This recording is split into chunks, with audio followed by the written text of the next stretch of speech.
And just like that, your Little Plus card is now added to your Apple Wallet and ready to use. Once the card appears inside the Wallet app, you can access it anytime without carrying the physical card with you. To do this, you'll need the help of a third-party app. Start by opening the App Store and searching for an app called StoCard. Download and install the app, then open it on your iPhone.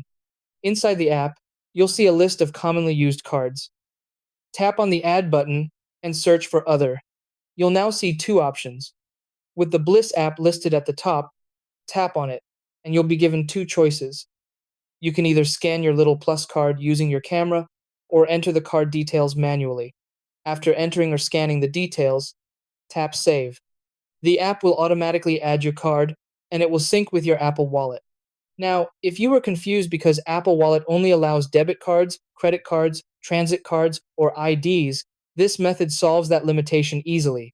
Welcome back to the channel, where we share simple tech tricks like this. If this video helped you, don't forget to subscribe for more quick tutorials.